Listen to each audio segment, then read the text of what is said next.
Hi guys, welcome back to my channel. ఈరోజు నేను chicken fry ఎలా చేయాలో చెప్పబోతున్నాను. ఈ రెసిపీ అనేది చాలా అంటే చాలా బాగుంటుంది. అలాగే ముక్క కూడా చాలా అంటే చాలా పర్ఫెక్ట్గా ఉడుకుతుందన్నమాట. పచ్చి పచ్చిగా అనేది ఉండదు.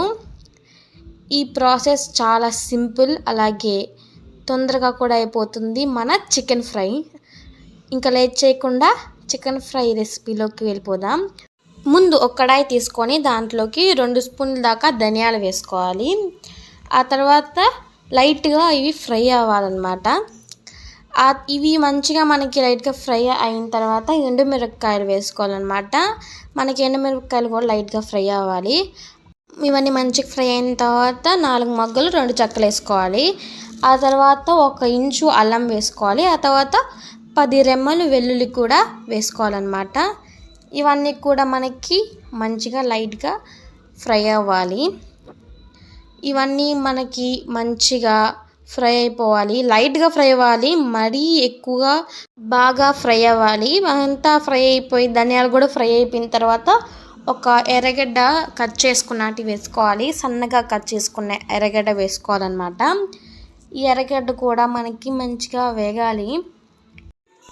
ఇవన్నీ మనకి మంచిగా వేగాలి, మస్ట్ అండ్ షుడ్. ఎందుకంటే వేగకపోతే ఇవి చేదొచ్చేస్తాయి. ఇవన్నీ మంచిగా చిటపట్లాడి వేగిన తర్వాత తీసేసుకొని మిక్సీ పట్టేసుకోవాలి. ఆ తర్వాత అదే కడాయిలో మనం చికెన్ వేసుకోవాలన్నమాట. ఆ చికెన్ వేసేసుకున్న తర్వాత 1 స్పూన్ ఉప్పు వేసుకోవాలి. అలాగే 1 స్పూన్ పసుపు వేసుకోవాలన్నమాట. ఆ తర్వాత దీన్ని మనం ఒకసారి కలిపెట్టుకోవాలి. ఎందుకంటే ఉప్పు పసుపు దీనికి మంచిగా మనం పట్టియాలన్నమాట. ఇందాక ధనియాల పొడి దాని గురించి వస్తే ఆయిల్ వేయకుండా నేనేంటంటే మిక్సీ పట్టుకున్నాను. ధనియాలు వేసేటప్పుడు కూడా ఆయిల్ వేయలేదు. ఆయిల్ వేయకండి. సో మనం చూసుకున్నట్లయితే చికెన్ అనేది మనకి మంచిగా ఉడుకుతూ ఉందన్నమాట.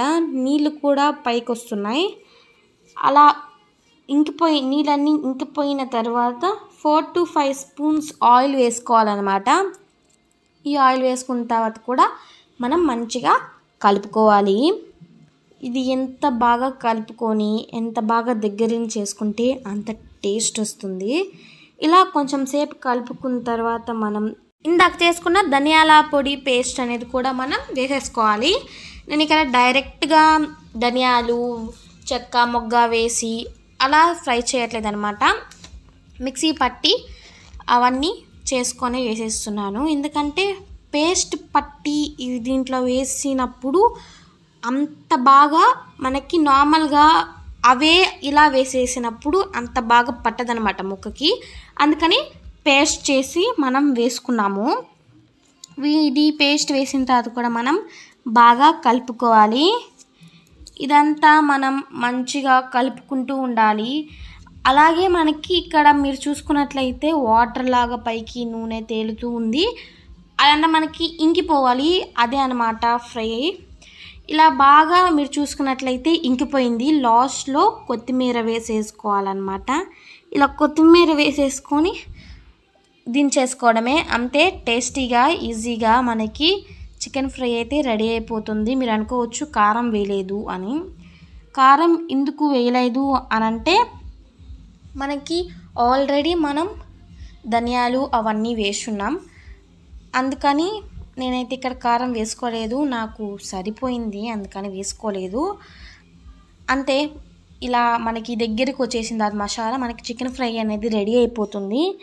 చాలా అంటే చాలా ఈజీగా సింపుల్ స్టెప్స్తో మనకి చికెన్ ఫ్రై అనేది రెడీ అయిపోతుంది.